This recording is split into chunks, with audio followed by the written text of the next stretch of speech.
Assim como o oleiro molda o barro, podemos ser refeitos e moldados pelo Senhor. Ezequiel 37 nos lembra que a transformação é possível, que um vaso com rachaduras, com imperfeições, pode ser restaurado. Me refaz.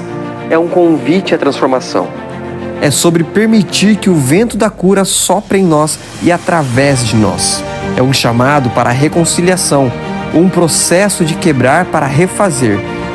É deixar o passado para trás em busca de um novo começo em Cristo. No mundo onde 56% dos brasileiros enfrentam desafios emocionais diariamente, a necessidade de cura se torna urgente. Mas há esperança. A cura, a renovação não é apenas um desejo, é uma possibilidade concreta. Você está pronto para ser refeito? Que partes da sua vida clamam por renovação? Ao refletir sobre a sua jornada, pergunte-se: onde precisa de cura? Onde você pode deixar o oleiro refazer? Prepare-se para ser transformado. Amém, queridos? Vamos aplaudir esse Deus maravilhoso, digno de honra, de glória e de louvor. Aleluia. Fique de pé um pouquinho. Quem vai fazer o uso da palavra? O preletor da manhã. Pastor e psicólogo, casado com a pastora Rosânia Vieira, pai e avô. Atualmente participa como conselheiro de obreiras na Casa de Siloé. Seja bem-vindo à Conferência de Cura, Luzimar Vieira. Aleluia! Vamos receber esse amado do Senhor, aplaudindo o Senhor, declarando a Ele a honra, a glória e o louvor. Dá uma cotovelada no irmão da direita e da esquerda, fala assim: acorde, irmão. É um tempo de cura nas nossas vidas para a glória de Deus. Aleluia. Seja bem-vindo, meu amado. Você está em casa. Estenda sua mão para cá. Espírito Santo de Deus, nós te amamos. E nós queremos declarar sobre a vida do pastor Luzimar, da pastora Rosânia, da sua casa e da sua geração, o guarda de Israel. Que o Senhor possa guardar todos os teus planos e projetos diante do Senhor, e que você seja instrumento do oleiro nessa manhã, nas nossas vidas, no nome de Jesus. Deus te abençoe, pastor. Glória a Deus. Bom dia, paz. Ainda de pé, dá uma olhada para quem está do teu lado, dê um belo de um bom dia para a pessoa. Dá uma medida média e o humor da pessoa. Tem gente que demora um pouquinho, né, na manhã. Eu conheci uma pessoa que ele dizia: antes das 11 eu não consigo falar bom dia para ninguém.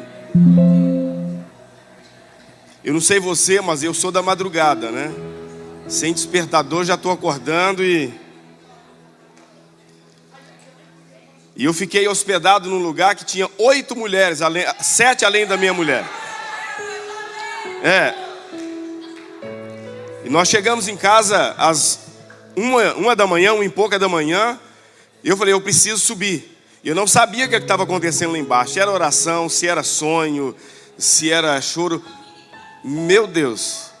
Aí eu disse assim: eu vou acordar bem cedo para fazer meu devocional. Já tinha mulher cuidando das galinhas. Mas que loucura. Falei: a mulher não dorme, né?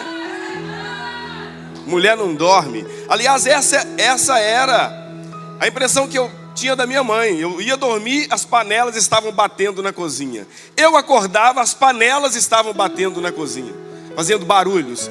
E eu pensava: essa mulher não dorme, né? E de fato ela ficava muito atenta para cuidar de mim. Não é isso? Então, se você puder dar um abraço em quem está do teu lado e falar com ele: seja bem-vindo. Louvado seja o nome do Senhor. Aleluia. Glória a Deus. Aleluia. Amém. Obrigado, Deus, por essa manhã. Mais uma vez te agradecemos, em nome de Jesus. Pode sentar. Colossenses capítulo 3. O apóstolo Paulo, escrevendo, ele fala sobre uma responsabilidade social.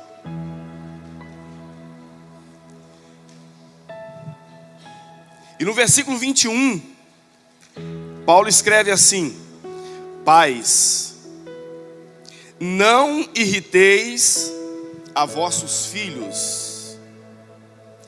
Pais, não irriteis a vossos filhos. Pais, não irriteis a vossos filhos.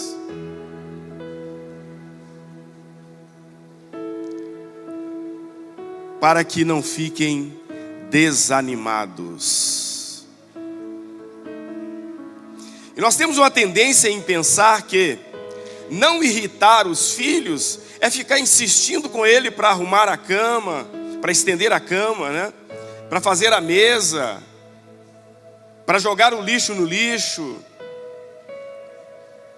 para lavar a louça. Não é essa a irritação, porque essa é boa. Amém? A maior irritação que um pai pode causar para o seu filho é o abandono. É instalar nele uma crença de desvalor, de desamor e de desamparo. Não existe maior irritabilidade, porque essa lhe causa desânimo. A tradução King James, ela diz: para que não sejam desencorajados. Pais, não irriteis a vossos filhos, para que não sejam desencorajados. Aqui está cheio de filhos e filhas. E se você está aqui em busca de um me refaz, é provável que fora desconstruído ao longo da tua vida. E uma das pessoas que mais nos desconstrói são aqueles que deveriam nos amar e nos proteger. Às vezes nós trazemos, principalmente nós cristãos, um medo muito grande de falar dos nossos pais,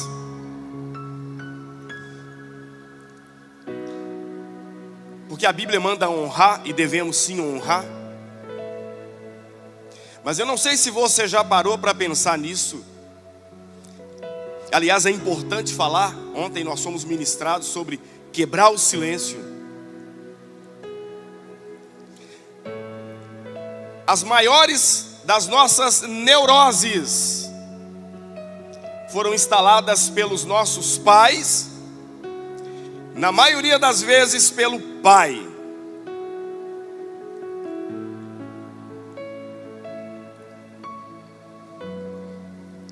Uma mulher disse assim para mim: não consigo acreditar em mim. E eu não estou falando de uma mulher, uma simples dona de casa, que logicamente tem uma atividade fantástica.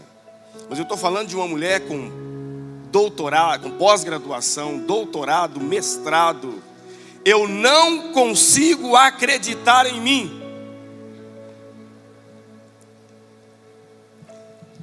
Eu tenho quase certeza que alguém aqui se identifica com a queixa dessa mulher. Eu não consigo acreditar em mim. Oro, busco, faço o meu devocional, faço o jejum, mas não consigo acreditar em mim. E eu fiz uma pergunta para ela.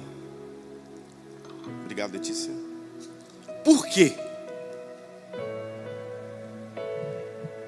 Você sabia que os porquês, que às vezes nós não temos muito paciência de ouvir ou de receber dos nossos filhos, eles têm a capacidade de mexer com o sistema cognitivo das pessoas. Existe uma ferramenta da qualidade chamada 5 porquês. Tem um problema e não consigo encontrar a solução. Como entrar na rota para encontrar a resposta? Por quê? Nós perguntamos para os nossos filhos, crianças, o que você aprendeu hoje na escola? Dizem que o judeu pergunta para o filho: o que você perguntou hoje na escola? Nós fugimos dos questionamentos, das indagações, por medo de não encontrar respostas. Fala para quem está do teu lado: a resposta que você precisa está dentro de você. Só precisa ter coragem para suportar o confronto.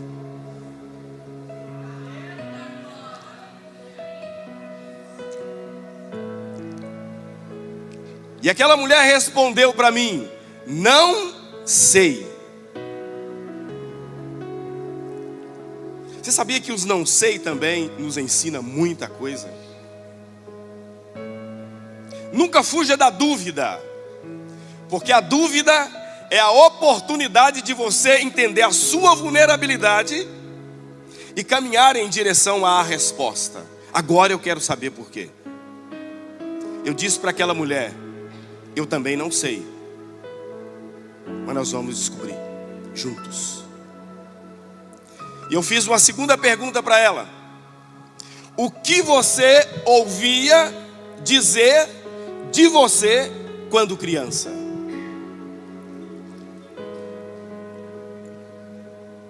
Levou um tempo para responder, mas nós não estávamos com pressa. Ela disse: você não vale a comida que come. Você não vale a comida que come. Você não vale a comida que come. E aí vem a segunda pergunta: de quem você ouviu essa fala? A expressão muda e ela diz: do meu pai.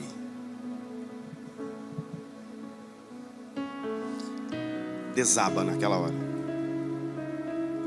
Tem como voltar e resolver tudo isso, apagar tudo isso? Claro que não.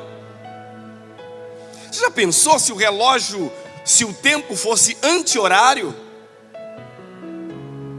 Eu não sei o que seria se nós, ao invés de aprender, nós fôssemos desaprendendo.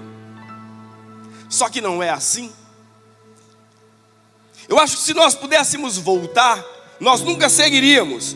A gente só iria voltando para consertar as sujeiras que nós fizemos, ou aquelas sujeiras que fizeram com a gente.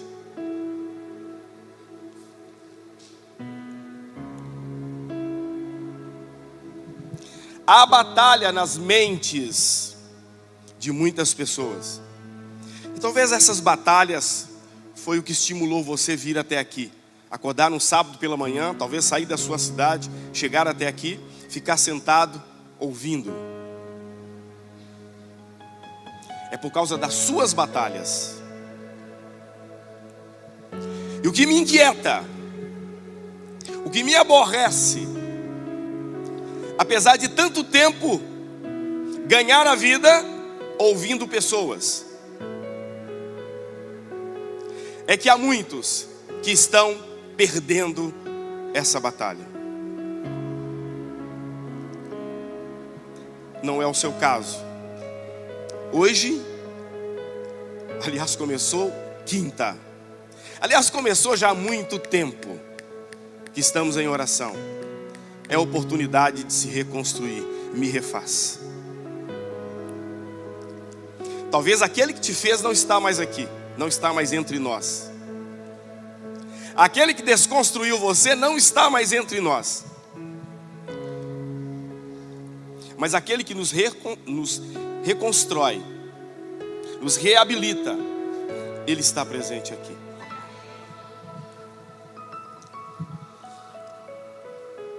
Tem um documento, um questionário que nós entregamos para os nossos pacientes ou clientes, como queira, que se chama anamnese, que é trazer de volta à memória. Trazer de volta à memória para entender o que sente e por que sente. E alguns vêm cheio de palavras, além das perguntas e a pessoa ter que responder, palavras para que ela marque qual se identifica, com qual ela se identifica. E isso me inquieta muito. Das palavras, palpitações, cefaleias, dores de cabeça. Aliás, prestem atenção, quando tudo dói, a dor não é física. Dá uma sacudida para quem está do teu lado e fala para ela: quando tudo dói, a dor não é física.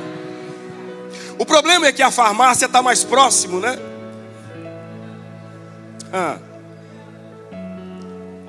E essa dor cessa, mas volta. Palpitações, raiva.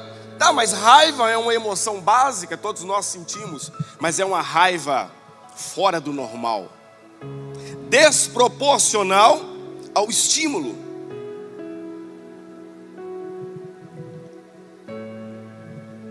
Distúrbios estomacais, distúrbios intestinais, intestino, segundo o cérebro, ansiedade, virou marca do brasileiro, campeão em ansiedade, nós que estamos aqui, primeiro lugar, quinto em depressão. E o problema é que está se tornando normal, porque quem não está, parece que é anormal. Nós nascemos para ter um tipo de ansiedade, aquela que nos faz fazer. Sabe o que me fez levantar cedo para vir até aqui? A ansiedade, boa ela. Sabe o que vai me fazer levantar de manhã na segunda para ir trabalhar? Primeiro, a graça. Segundo, a ansiedade que ele vai provocar em mim, eu preciso ir. Essa é boa. A segunda, Mateus capítulo 6. Por que você está preocupado com o dia de amanhã? Observe as aves do céu, não semeiam, não colhem, e nem por isso lhes faltam as coisas. Observe os lírios do campo, não sabe costurar, e nem Salomão, com toda a sabedoria, se vestiu tão bem como um lírio. Por que você está preocupado com o dia de amanhã? Por que você está querendo trazer 2025 para 2024? Basta a cada dia seu próprio mal. Essa ansiedade já está a um passo da doença, da patologia. A terceira, que é a que eu mais percebo nas pessoas, é aquela ansiedade generalizada. Está aqui agora, tranquilo, ar-condicionado, tudo muito bem. As crianças estão bem em casa, está tudo organizadinho, mas o sensor está ativado e a pessoa está produzindo adrenalina, está roendo as unhas, torcendo o cabelo, sentindo mal-estar, ansiedade. É aquele sensor que deveria desarmar, mas ele fica ligado o tempo todo. Essa é a doença, é dessa que eu estou falando aqui. Conflitos. E aí eu ouço, e como boa parte dos meus clientes são evangélicos, mas só tem conflito com quem? Ela diz: eu comigo mesmo. Parece que existem duas pessoas dentro de mim. Insônia. E aí usamos uma desculpa para dizer: eu já entendi que eu sou noturno. Nós não somos noturnos, nós somos diurnos. As coisas acontecem durante o dia. Eu sei que às vezes Deus nos desperta para orar, mas tem pessoas que usam isso como fuga. Quantas vezes na semana você tem coragem de sair do teu quarto, ir no quarto do teu filho, sacudir ele e falar: acorda que você tem que orar? Você faz isso? E por que Deus iria fazer contigo? É a sua insônia que você precisa cuidar, porque alguém destruiu você. Zolpidem.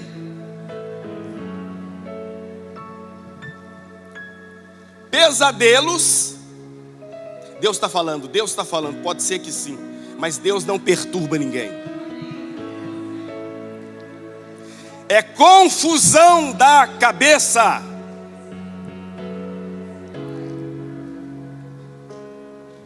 Freud disse que sonhos tem a ver com desejos reprimidos. Aí eu fui para a Bíblia e vi que sonhos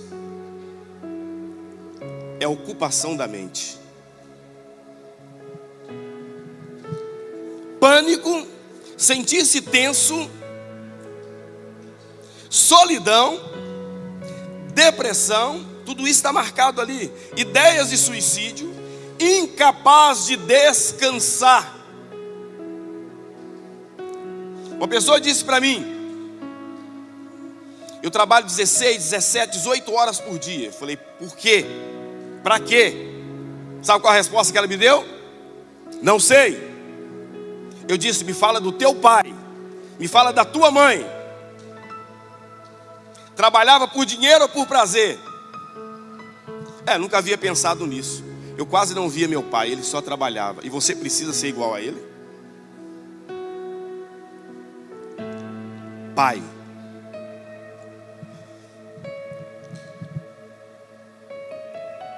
Problemas sexuais. Não, isso aí não tem aqui, né? É só do outro lado do mundo. Envergonhar-se de estar com outras pessoas. Não consigo fazer amigos. Eu tenho sentimentos de inferioridade. Indeciso.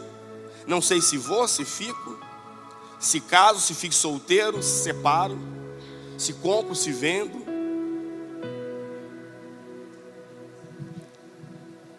Carreira profissional que não rompe. Problemas financeiros. Incapaz de se divertir. Uso frequente de analgésicos. Dificuldades de concentração.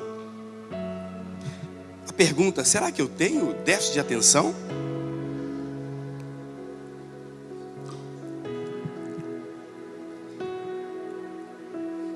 Minha cabeça não para? É porque quem deveria acalmar você te perturbou. Quem foi? Talvez foi o teu pai.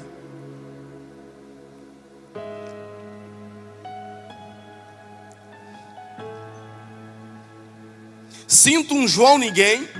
A vida é vazia. Ingênuo. Não consigo fazer nada certo. Culpado. Moralmente errado. Pensamentos horríveis. Procrastinador. Agressivo. Não sei por que eu sou agressivo. Sem atrativos. E aí puxa aqui, puxa ali. Aumenta aqui, aumenta ali, aumenta acolá. Mexe aqui, mexe aqui. Você encontra com a pessoa e fala: quem é você? Eu te conheço. Está tão mudado? É porque está querendo, acha que o atrativo vem de fora, vem de dentro. A Bíblia diz que ainda que o homem exterior se corrompa, contudo o interior ele vai se renovando a cada dia. Eu não estou dizendo que não tem que ter o autocuidado, claro, tem que saber por quê. E que importância você dá para você mesmo. E quantas vezes você ouviu que você é importante, que você é lindo, que você é maravilhoso, que você é maravilhosa. E de quem você ouviu isso? E quais eram as intenções de quem disse isso para você? Repulsivo, deprimido, não amado, impaciente, confuso. E aí, se formos continuar aqui, é tanta coisa que vem no trazer à memória. O salmista, no Salmo 73, 21, ele escreve assim: assim o meu coração se azedou, e eu sinto picadas no meu rim. Percebi então que o meu coração se amargurou, e que eu estava despedaçado por dentro. Repita comigo: saúde mental, saúde renal. Irmãos, o acúmulo de mágoas, ele vem sendo, a mágoa vem sendo produzida e vai se acumulando ao longo da vida da pessoa. Um simples eu estou magoado, ok, quem nunca? Agora, eu continuo magoado, por quê? Quem te deu essa má água para beber? De quem você recebeu isso? Deus tem água boa para te dar. O que está acontecendo com você? Existem 3 crenças nucleares, e a partir daí são tantos problemas ao longo da vida. Uma delas é a crença de desamor. Eu não me sinto capaz de ser amado ou ser amada. Crença de desamparo. Eu sempre me sinto desprotegido, desprotegida. E por isso eu acabo sufocando as pessoas, pressionando: você tem que me amar, você tem que cuidar de mim, você tem que me proteger, como se fosse uma criança. É porque talvez ainda continua naquele território da infância, porque quem deveria ter estimulado você à vida de adulto não fez. Eu estou falando de paternidade.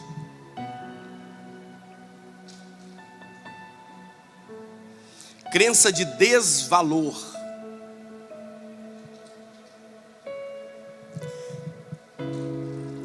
Eu fico maravilhado e ao mesmo tempo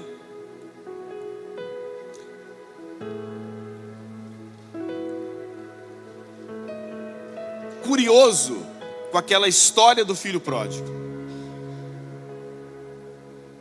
Por muito tempo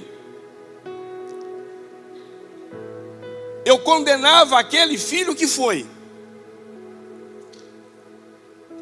Que garoto depravado. Que garoto doente. Algo tirava o meu foco daquele que realmente estava doente.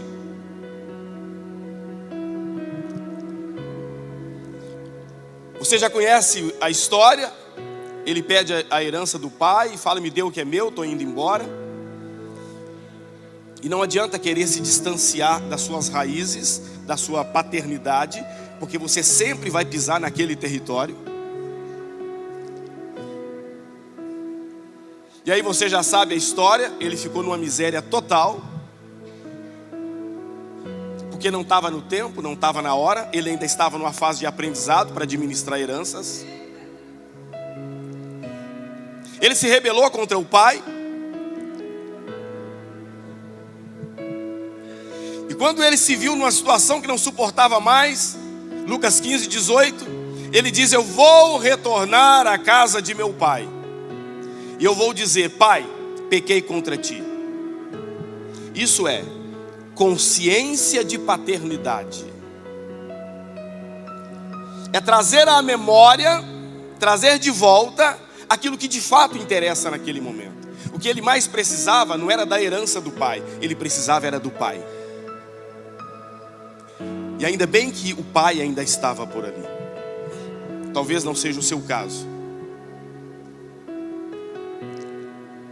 mas a gente precisa trazer algumas coisas à sua memória para você ser curado e sair daqui transformado em nome de Jesus.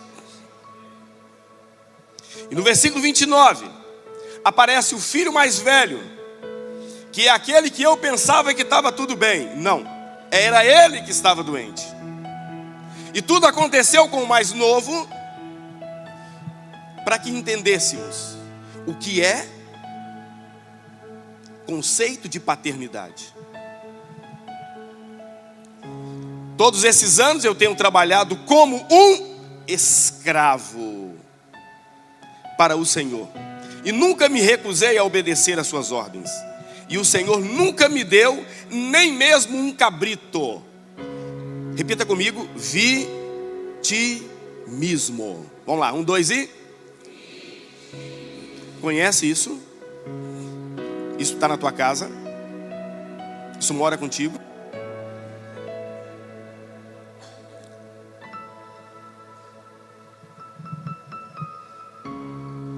E no versículo 31 o pai diz: meu filho, você está sempre comigo. Se você não entendeu o que é paternidade, você me desculpa, mas você está perdendo. Tudo que eu tenho é teu. Mas era necessário festejar e alegrar, porque seu irmão estava perdido e foi achado. Aqui nós temos uma história maravilhosa, em que aparece um pai presente, um pai legal, um pai que tem herança para dar, um pai que sabe perdoar, um pai que sabe o que é ser pai, um pai que não oprime, um pai que entende tanto aquele que tem a consciência de paternidade, quanto aquele que não tem a consciência de paternidade.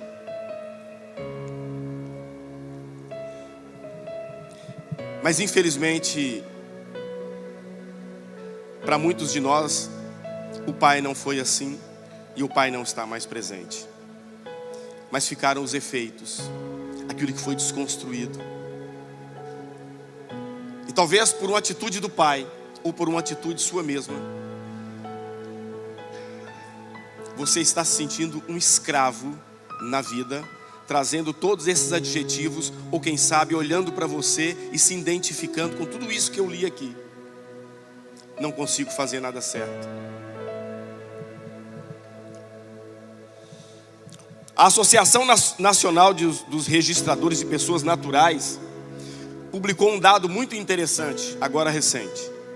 Em apenas 6 meses, mais de 91 mil crianças foram registradas sem o nome do pai no Brasil em 2024.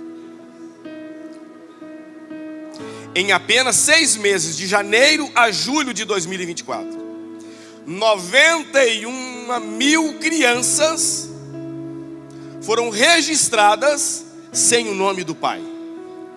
Aí você diz assim: mas o que vale isso? Vale toda uma vida se não tiver um me refaz.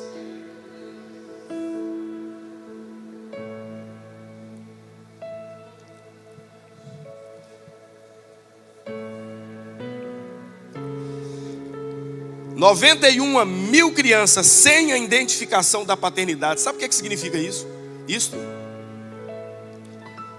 460 crianças por dia que o pai não mostra as caras. Hoje está acontecendo isso. Não sei se consegue registrar hoje. Se é na segunda eu não sei. Mas na segunda, 460 mil crianças do sábado e do domingo, na segunda-feira, vão estar sendo registradas sem o nome do pai. Com isso, nós estamos com uma geração sem identidade. 40% das famílias são sustentadas por mulheres. A figura masculina está desaparecendo da família. E alguém me responde: por quê? E uma nova configuração familiar estranha marcou assustadoramente o século 21. Com isso, estamos com a geração sem identidade, sem referencial e escravizada. O apóstolo Paulo escreve assim aos Colossenses, capítulo 2, versículo 8: tenha cuidado para que ninguém escravize você. E no versículo 16 ele diz: não permitam que ninguém o julgue, ponha rótulos em você, ponha preço em você, destrua você, desconstrua você. Não permita.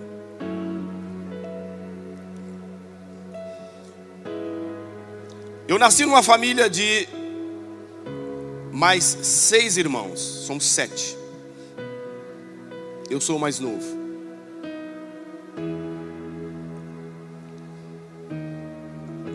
Quando eu nasci, já tinha um irmão de 22 anos de idade. Quando eu nasci, a minha mãe já estava com 40 anos. Isso em 1964 era um desafio muito maior do que hoje.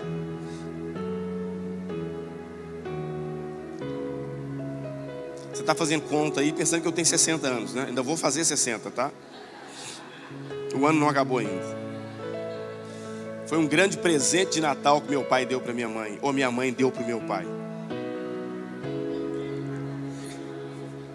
E Deus me deu para a igreja.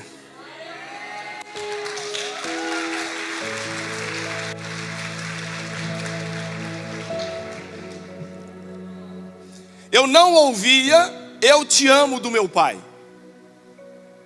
Eu não me recordo. Eu não me recordo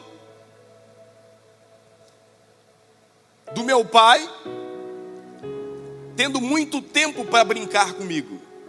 Não me recordo. Mas também eu não tenho memórias do meu pai me desencorajando. Eu não tenho memória do meu pai falando palavrão. Eu não tenho memórias do meu pai chegando bêbado ou drogado. Eu não tenho memórias do meu pai agredindo minha mãe. E quando eu me tornei adulto, eu me entendi. Basta. Foi o suficiente. E se eu contar a minha história, talvez ela não vai te impactar, porque nós temos um problema em nós, que nós gostamos é de ouvir histórias trágicas. A gente pode estar com sono, alguém começou a contar um testemunho de desgraça, o sono vai embora na hora. Eu não sei porquê, se é só pelo testemunho ou é só porque a história do outro desvia o meu olhar da minha miséria.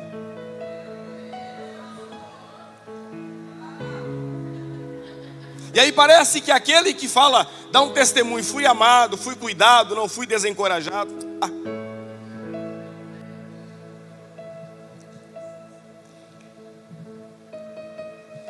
14 anos de idade, eu tive uma crise da adolescência e disse para os meus pais, disse para minha mãe: não vou mais estudar.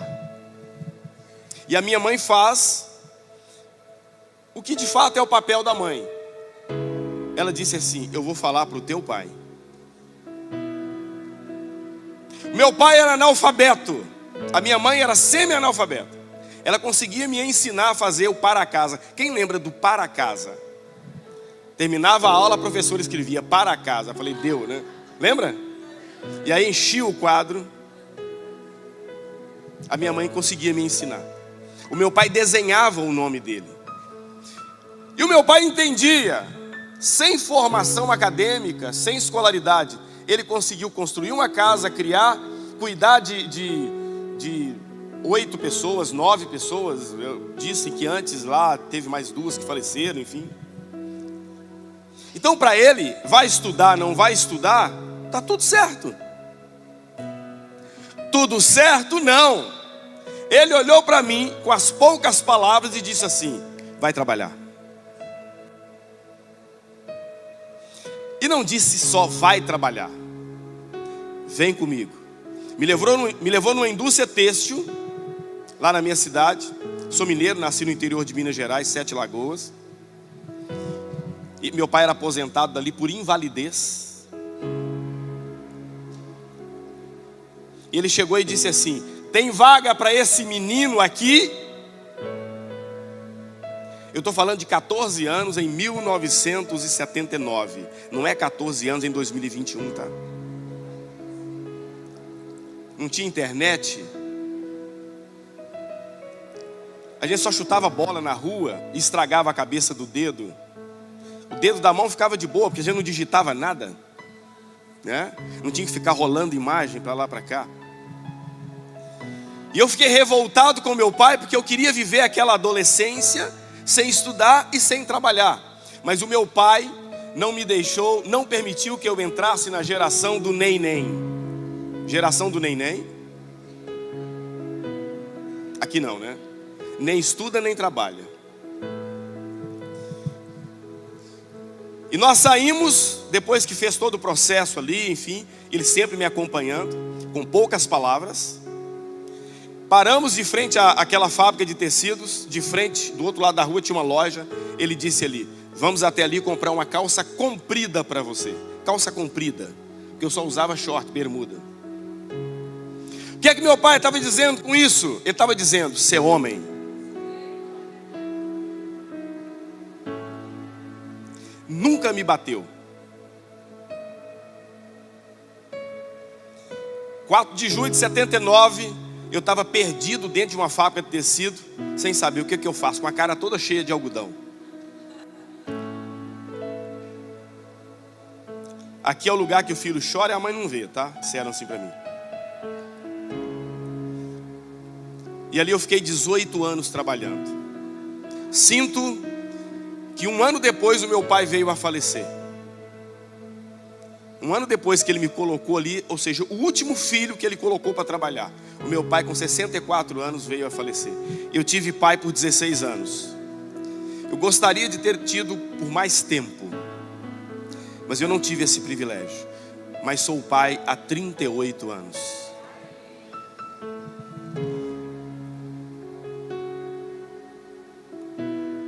Aos 40 eu aposento por tempo de serviço. E eu falei: por que o meu pai não está aqui para ele ver o que é que ele fez comigo?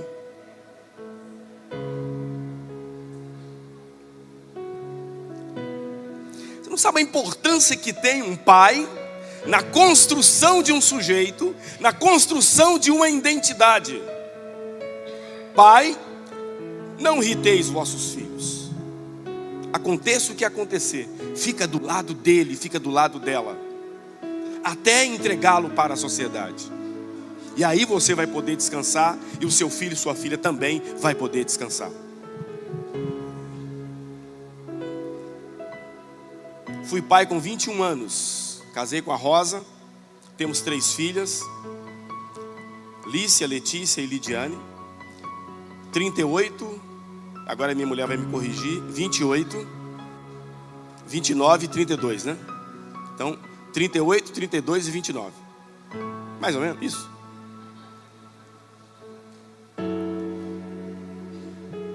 E quando eu olho as minhas filhas, eu me vejo fazendo, claro, melhor do que o meu pai, mas tendo o meu pai como base. Quando eu digo melhor, é porque eu procuro conversar mais com as minhas filhas. Eu procuro estar mais perto delas.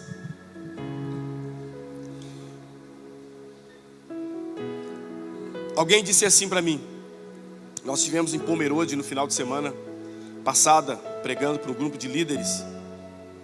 E alguém perguntou assim, eu falando para os homens e a minha mulher falando para as mulheres: qual é a mais importante, o pai ou a mãe? Eu disse para a pessoa: vamos descobrir juntos? Vamos. Acho que hoje o Zezé vai... Vem cá, Zezé. Ainda não é aquela parte que eu te falei que eu vou precisar de você, mas vem cá. Você está muito me olhando para mim, rindo para mim, então vem cá.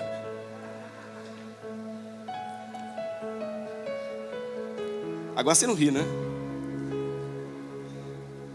Pode ficar aí. A pessoa me perguntou: quem é mais importante, o pai ou a mãe? Fica de pé numa perna só.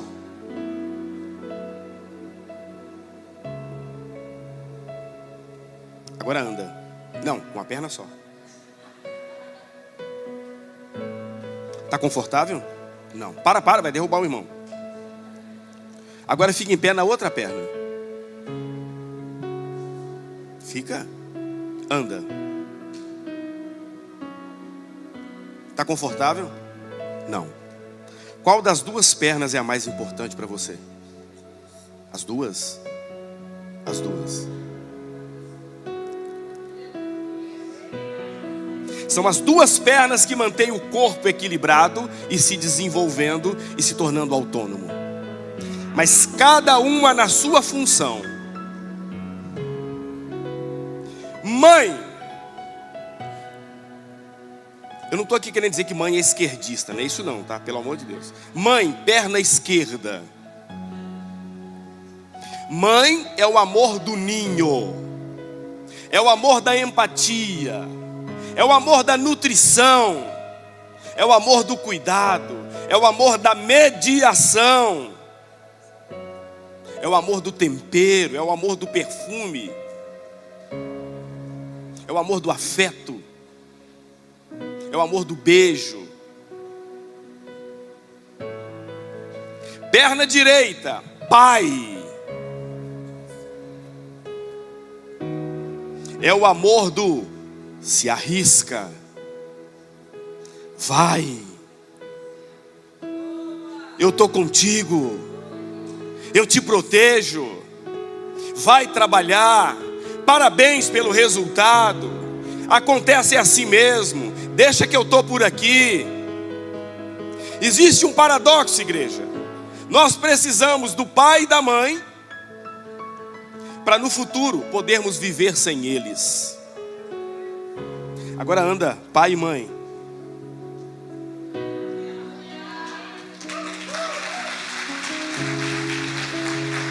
Vem cá me dar um beijo.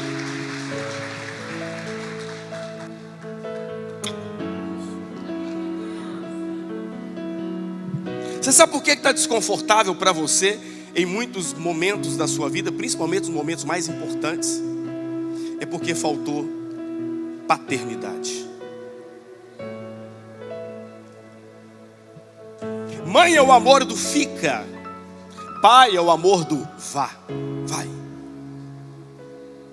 E como nós temos um período da nossa vida que nós ficamos, permanecemos, e temos um outro período que é muito maior do que aquele que permanecemos, que é o período em que avançamos.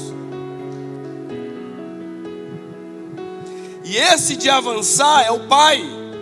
E se faltou essa figura, se faltou esse amparo, se faltou esse amor, é por isso que você está bloqueado e sua vida não rompe. Recebeu tudo da mãe, mas faltou-lhe o pai. A paternidade começa quando o pai separa o filho da mãe. Se não teve essa figura do pai para fazer a separação do filho da mãe, ficou até legal o filho da mãe, né? Se não teve essa figura para fazer essa separação do filho ou da filha da mãe, esse sujeito fica grudado na mãe. Aí ele tem problema com a esposa, porque ele não sabe se a esposa é mulher dele ou se é mãe dele. Se ele é o filho mais velho daquela mulher, ou se ele é o pai do filho daquela mulher. Porque está grudado na mãe.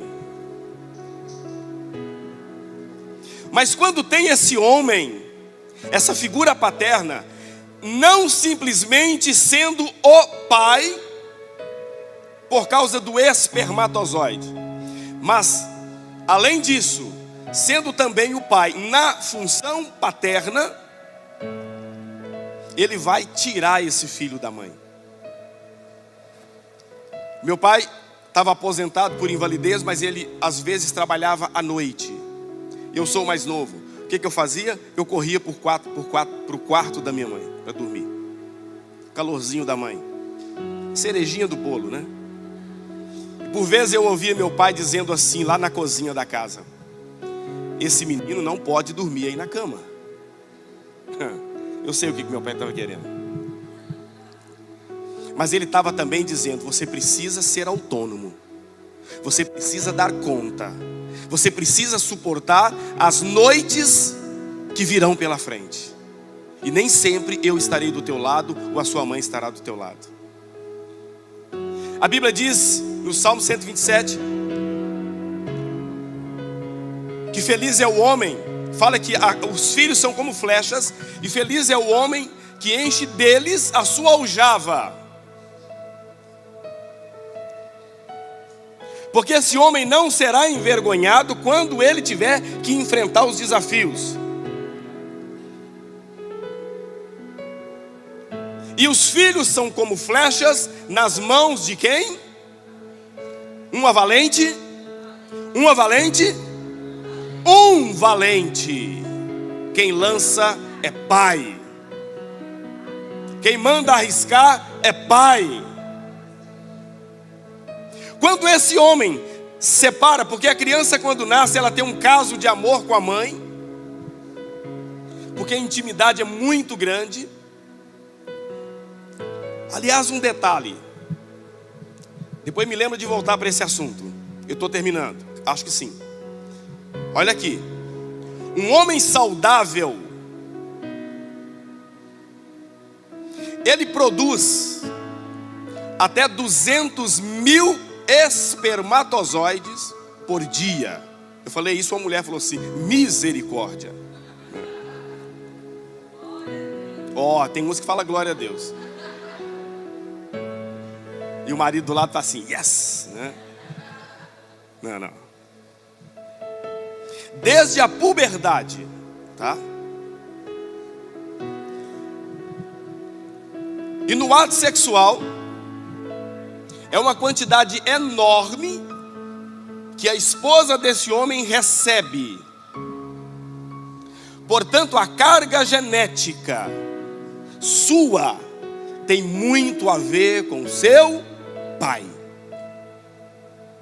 Olha para quem está do teu lado e diz assim: a cara do pai.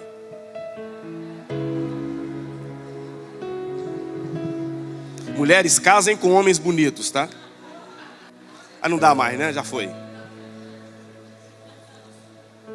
Mulher fala: 9 meses na minha barriga e nasceu parecido com o pai.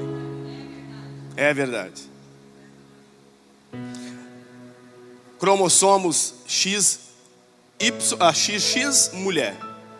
Cromossomos XY homem. Portanto, o homem define se a criança vai ser menino, menina. Se a fumacinha vai ser rosa ou azul. Então a partir de hoje, para de cobrar da tua esposa porque você não teve filho homem, tá? Mas esse não é o assunto. O assunto é que a paternidade, ela é de extrema importância na vida de um filho. O homem, ele separa a criança da mãe, ele faz a cisão, ele pega essa criança e começa a ajudar na personalidade dela. E a criança vai se desenvolvendo, mas a criança fica em paz, porque esse homem cuida da criança, da flecha, mas também cuida da aljava da mãe. Ele protege. E o filho vai, porque sabe que a mãe está guardada. Agora pensa você que não teve o privilégio de ver o pai, de conhecer o pai, de receber o amor do pai. Como é que você está? Ou você que, quem sabe, está aqui agora e não sabe por onde anda um filho que você teve há um tempo atrás. Como está esse filho agora? Como está essa filha agora?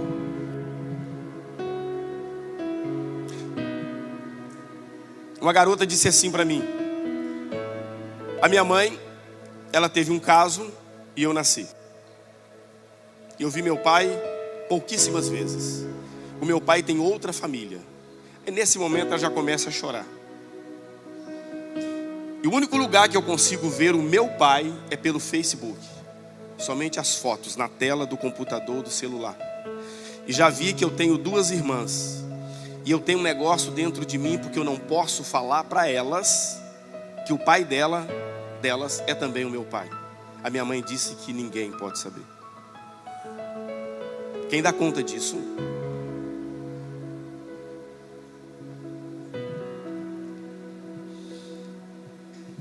Você é um marido infantil? Ou você tem, esposa, um marido infantil? Talvez ele está ainda à procura do pai. samaritana de João 4, para saciar sua sede de afeto, a samaritana viveu trocando de homens como quem busca e nunca encontra. Você tem buscado o pai na figura do teu marido?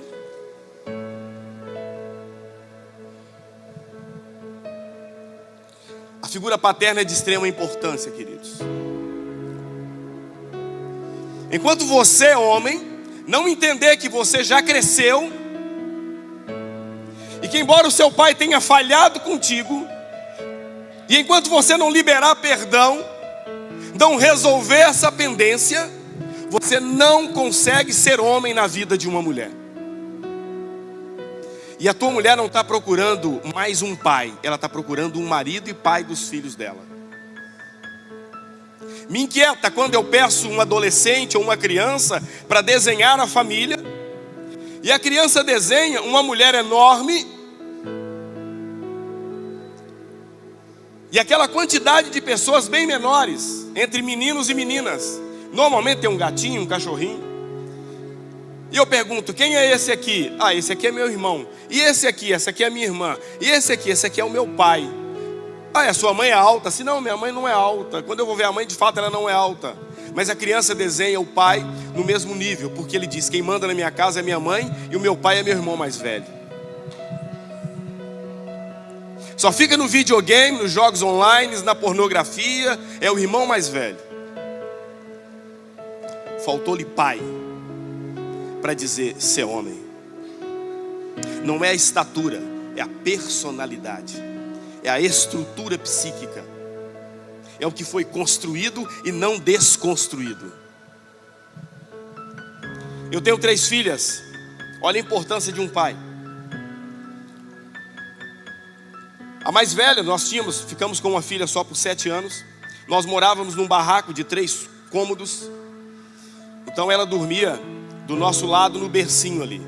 Não tão do ladinho assim, mas no berço do mesmo quarto. Sempre com um abajur ali aceso, uma lâmpadazinha, né?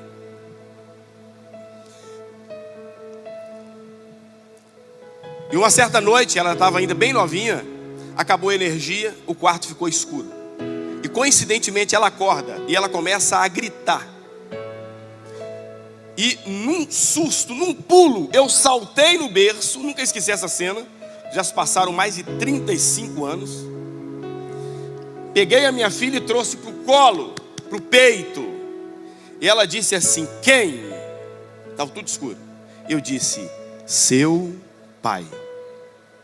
Sabe o que ela fez? Ela deitou e dormiu. Tivemos mais 2 filhas. A do meio, ela é muito criativa, muito dinâmica. Ela não consegue ficar parada. Ela cria, ela faz, ela acontece. Todas elas, mas essa mais é uma das que me desafiou muito. Tem filho do meio aqui. Me desafiou muito a nós, né? Eu e a Rosa. Eu lembro que eu dizia para a mais velha dizia, pai, eu posso ir na casa da minha amiga? Eu dizia, não. Ela dizia, tudo certo. A do meio, pai, posso ir na casa da minha amiga? Eu dizia, não. Ela dizia, por quê? Eu falava, porque eu sou seu pai. Isso não é resposta. Porque quem manda aqui sou eu. Isso não é resposta. Isso atrás de mim. E a minha mulher dizendo assim, no meu ouvido, ela merece uma resposta. Hoje ela está com 32 anos. Ela toma conta de vários condomínios. E ela também forma síndicos. Ou seja, ela tem uma vida muito dinâmica. Exige muito dela. Estávamos na mesa, eu, a Rosa e a filha mais nova, que também já está casada. Todas 3 são casadas. E essa minha filha do meio, ela mora uma quadra depois da nossa, no mesmo bairro. Aí ela abre a porta, porque minhas filhas, eu não sei se eu fiz certo, se eu fiz errado. Todas elas têm a chave da casa. Tem hora que eu tenho que ficar esperto, né? Mas ela chega, dá um toque na campainha, mas não espera, até já abre a porta, né? Aí ela entrou e nós estávamos na mesa. Eu acho que ela estava naquele momento de estresse dela. Ela foi pegar alguma coisa e falou assim: mãe, onde está? Enfim, o que era lá, não lembro o que era. E eu estava com um short de dormir. Não sei se estava sem camisa também, enfim. Aí nós já percebemos que ela não estava legal. Ela entrou, aí já olhamos para ela. Aí vem aquela pergunta: o que está acontecendo, filha? Ela falou: nada. Quando ela falou nada, e eu já entendi, porque o pai conhece a voz do filho. O pai sabe o porquê o filho está expressando daquele jeito. E o pai sabe quando o filho ou a filha está precisando de pai. Eu levantei, entrei na frente dela, porque ela já estava saindo. O que está acontecendo, filho? Ela falou: não, pai, me dá licença. E saiu e esbarrou numa cadeira, a cadeira caiu. E ela normalmente é muito educada, e ela não pegou a cadeira de volta. E eu vi, poxa, não está legal. Aí eu saí, ela não foi para o elevador, porque ela é muito esperta. Ela desceu pelas escadas, eu falei: poxa, estou sem camisa. Eu voltei e falei assim: não está legal, eu vou atrás dela. Desci até o elevador, cheguei embaixo, o meu genro estava parado um pouco de frente, é proibido estacionar, e distraído. Eu falei assim: você viu fulana aqui? Vou falar o nome, não tem problema. Você viu a Letícia aqui? Ela falou assim: não, ela está lá em cima. Eu falei: não, ela saiu. Eu falei assim: poxa, parece que ela não está legal. E ele ligou o carro e foi. E eu também saí, peguei o meu carro, porque ele nem me esperou. Peguei o meu carro e também falei: Rosa, temos que ir lá. Cheguei, ele já tinha chegado. E eu não sei se na hora eu esqueci o número do apartamento. Também não tem muito tempo que ela mora ali. Eu falei: Letícia. Aí ela chegou na sacada: abre aqui para mim. Ela falou: pai, tá tudo bem, abre. Abriu.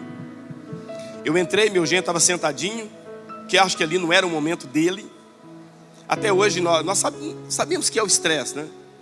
Ela estava na pia mexendo nas louças. Eu cheguei. Vem cá, Rosa.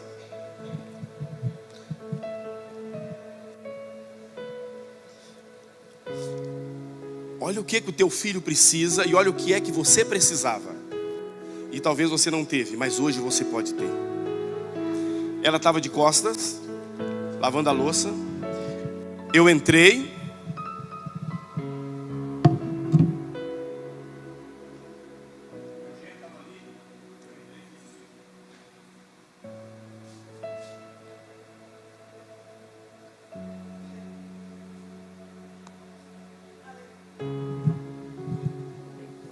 Ela deitou. Talvez ficamos ali uns 5 minutos ou mais. E eu disse: você não precisa falar nada. Só fica aqui. Seu pai está aqui.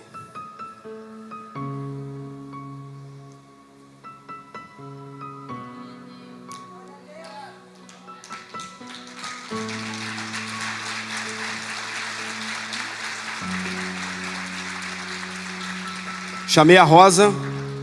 Falei: ora por nós aqui. A Rosa orou. Tá bem, filha? Tô bem, pai. Eu tô bem. Tá bom. Qualquer coisa me chama. Pois eu abracei. A Rosa também abraçou. Vai lá. Irmãos, nós não temos o hábito de ficar interferindo na vida das filhas, porque elas já casaram. Às vezes o grupo da família fica em silêncio. A Rosa fala assim, que é o amor do ninho, né? Poxa, ninguém fala nada. Eu falei: fizemos um bom trabalho. Mas tem aquele momento que nós pais, homens, o macho da família, precisa entender: é hora da minha função. Quem tem está bem. Quem teve também está bem. Mas infelizmente, nem todos tiveram esse privilégio.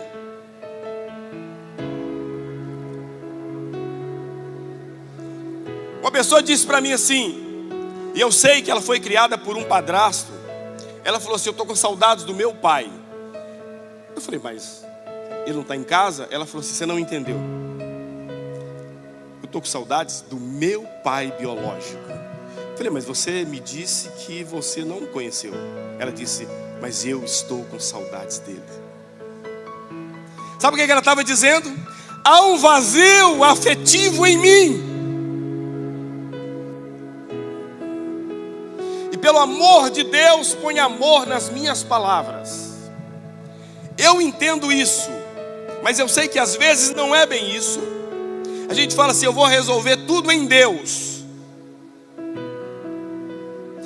Na oração do Pai Nosso, Jesus ensina: Pai nosso que estais no céu. Extrema importância e muito necessário isso. Mas cadê o meu Pai na terra?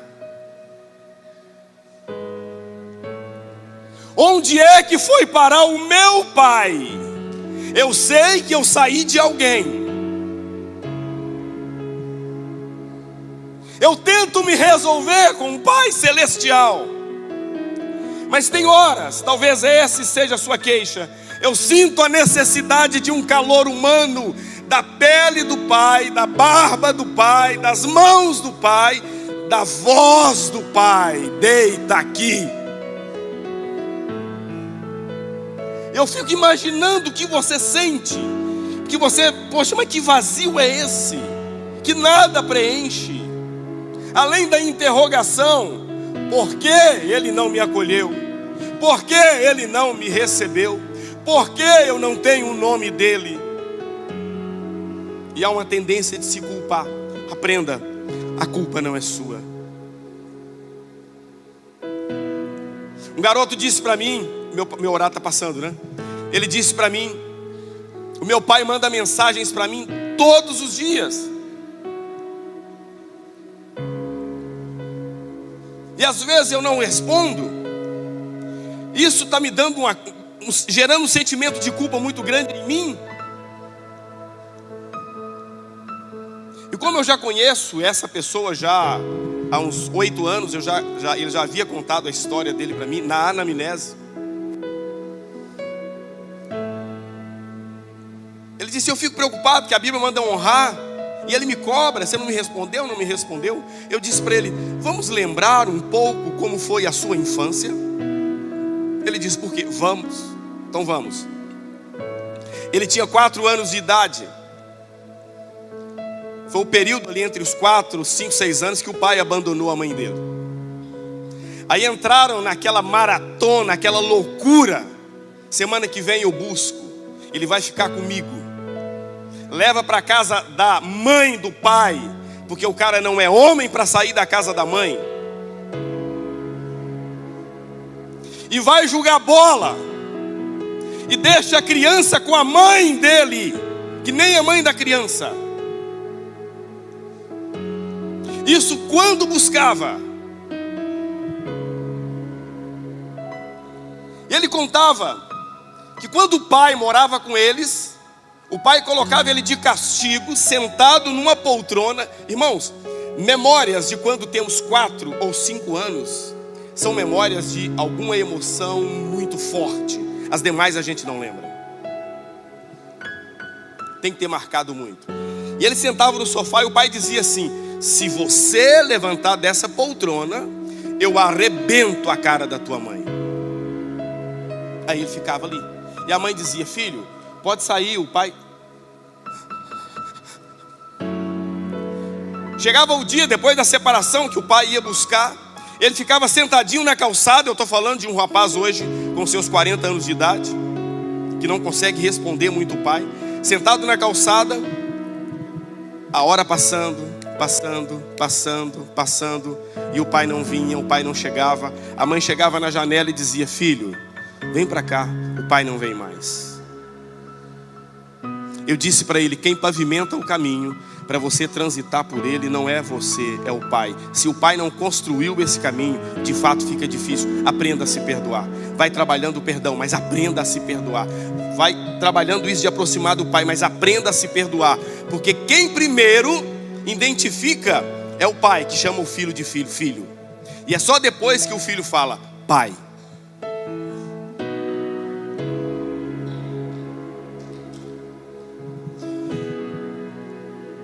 Aleluia. Volta aqui, Zezé.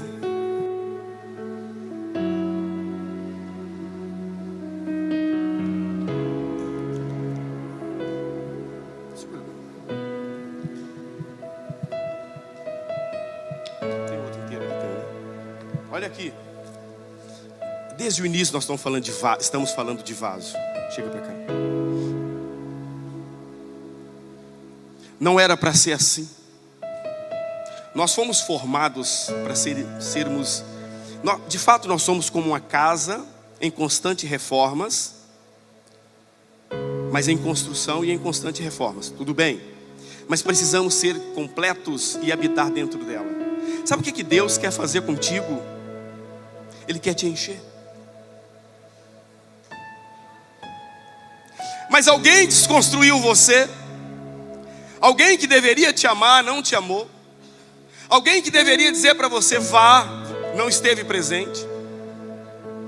E aí Deus tenta encher, não consegue reter, é um ser fracionado. E gente fracionada não consegue reter coisa alguma. E Deus quer encher. E aí, se não tomar cuidado, você perde a paciência. Deu! Mas ainda bem que tem o oleiro. Ele vem para refazer. Ele vem para reconstruir. E não é para você ficar desconstruído e vazando, mas é para transbordar. Uou! É isso que Ele quer.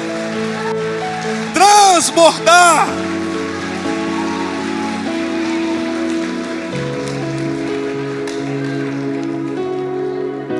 E a água é boa. E transbordar mais. E mais.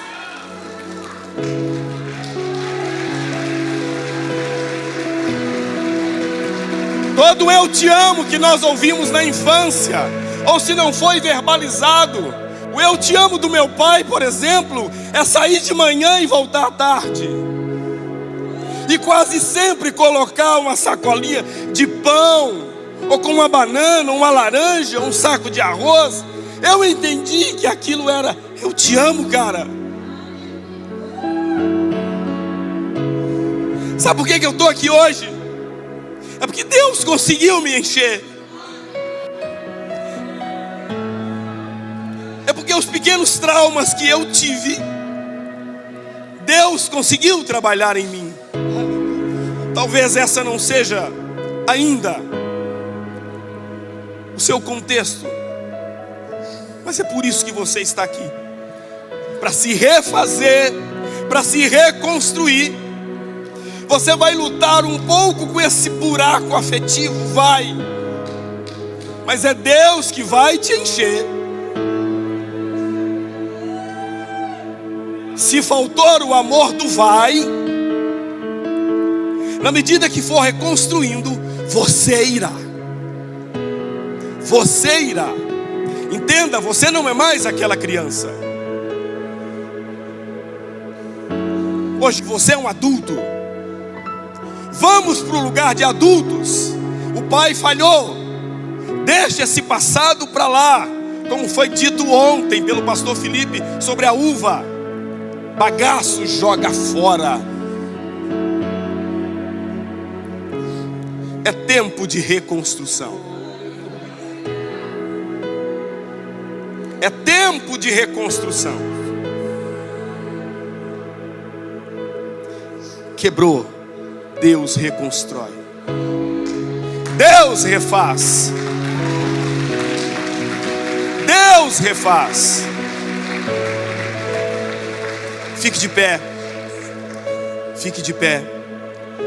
Queridos, naquele dia que eu abracei a minha filha, naquele dia que eu abracei a minha bebê, ali aconteceu cura. Tem homens aqui preparados para representar o seu pai e te dar um abraço. Enquanto cantamos, se você sente a necessidade, às vezes nem precisa falar, mas quem sabe um abraço de pai. Nós queremos te dar essa oportunidade de reconstrução, de refazer,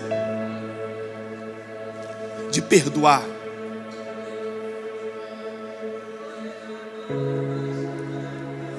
Você é homem, casado, tem filho em casa. Teu filho precisa de você. A tua filha precisa de você. O teu garoto daqui a pouco vai se tornar um homem. Homem aprende a ser homem vendo outro homem sendo homem.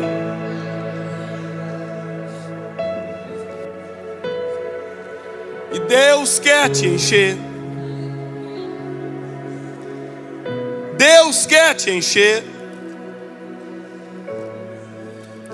Capítulo 3 de Colossenses. Portanto, já que vocês ressuscitaram com Cristo, pode ir preparando para cantar. Procurem as coisas que são do alto, onde Cristo está assentado à direita do Pai. Mantenham os pensamentos nas coisas do alto e não nas coisas terrenas. Vocês morreram e agora a sua vida está escondida com Cristo em Deus. E quando Cristo, que é a vida, for manifestado, então vocês também serão manifestados com Ele em glória. Assim façam morrer tudo que pertence à natureza terrena de vocês: a imoralidade sexual, a impureza, a paixão, os desejos maus, a ganância, que é a idolatria. E por causa dessas coisas que vem a ira de Deus sobre os que vivem na desobediência, as quais vocês praticaram no passado, quando costumavam viver nelas. Mas agora, repita comigo, agora,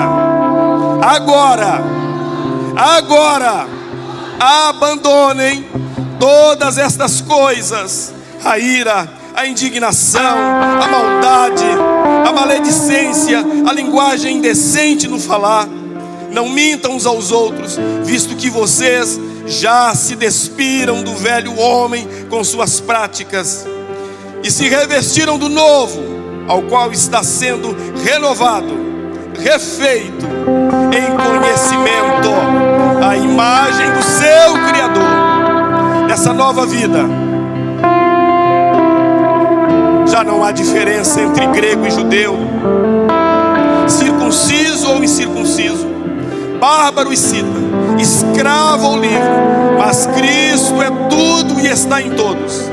Portanto, como povo escolhido de Deus, santo e amado, revistam-se da profunda compaixão, bondade, humildade, mansidão e paciência. Suportem-se uns aos outros, perdoem as queixas que tiverem uns contra os outros. Perdoe como o Senhor lhes perdoou. Acima de tudo, porém, revistam-se, repita comigo, revistam-se do amor, que é o elo perfeito, e que a paz de Cristo seja o juiz em seu coração, visto que vocês foram chamados para viver em paz, para viver em paz, para viver em paz, membros de um só corpo. Sejam agradecidos, habite ricamente em vocês a palavra de Cristo, ensinem, acolhem-se uns aos outros, com toda a sabedoria, cantem salmos, hinos e cânticos espirituais, com gratidão a Deus, seu coração, e tudo o que fizerem, seja em palavras, em ação, façam em o nome do Senhor Jesus, dando por meio dele graças a Deus. Aleluia. Quer receber um abraço de pai? Quer conversar com o pai? Quer fazer uma queixa com o pai? Quem sabe o pai deveria dizer para você: filho, me desculpa, me perdoa. Filha, me perdoa. Eu não participei da sua festa de 15 anos. Eu não levei você ao altar para o casamento. Eu não participei da sua colação de grau. Eu não acompanhei o pré-natal da sua mãe. Filho, eu não assisti você fazer o primeiro gol. Eu não tive o privilégio de tirar a rodinha da sua bicicleta. Eu não vi nascer o seu filho. Eu quero te pedir perdão. E eu quero receber um abraço teu. Aleluia. Aleluia. Perdoa. Meu Deus. Refaz, Senhor, em nome de Jesus. Receba o abraço do Pai. Seja reconstruído. Seja reconstruída. Seja renovado, renovado. Não sai daqui do jeito que entrou.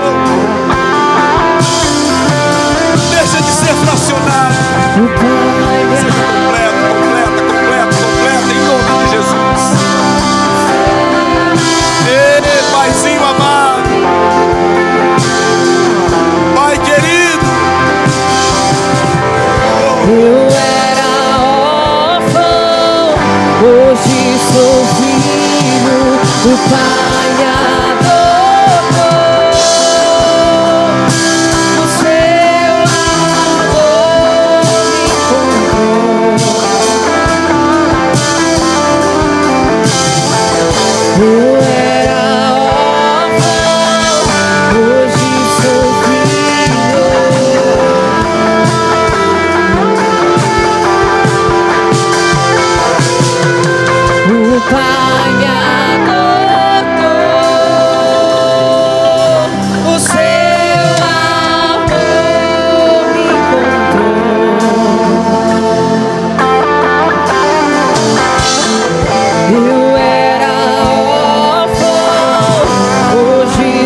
Aleluia. Aleluia. Aleluia. Aleluia. Deus está construindo. Deus está formando identidades. O Senhor te ama. O Senhor te ama. Você tem um pai. E é por isso que vocês estão aqui. Ele te ama, Ele te ama, Ele te ama, Ele te ama. Ah, Senhor. Obrigado, Deus, por esse povo de coragem, que não foge do confronto. Obrigado, Deus, pelas luzes que foram acesas aqui. Oh, meu Deus. Aleluia. Cantemos, cantemos.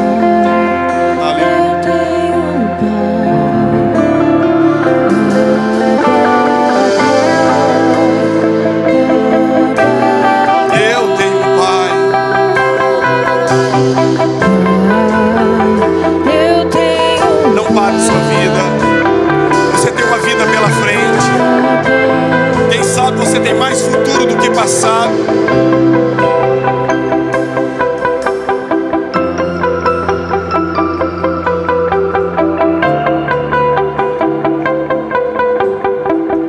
Aleluia. Aleluia. Glória a Deus. Glória a Deus. Queridos, nós não fazemos ideia do que é que veio na memória dessas pessoas. Sempre que eu lembro do meu pai, me vem uma memória de uma casa grande, de uma família transitando ali dentro, um povo chamado de um povo normal, uma mãe cozinhando, um pai trabalhando, um pai dormindo em casa à noite, um pai conversando com a mãe. Mas tem pessoas que têm memórias assustadoras, de agressões, de abusos. Por isso que é o momento de se refazer, o momento de reiniciar, o momento de recomeçar. Está na hora de parar de andar de costas para o futuro. É momento de virar, olhar para o alvo, o autor e consumador da fé, e seguir para frente. O Senhor disse: não fiqueis ligados ao passado, abandoneis as coisas, ou abandonai as coisas antigas, porque eu faço coisas novas, novas, novas, novas, novas. Aleluia. Glória a Deus. Glória a Deus. Aplauda ao Senhor Jesus.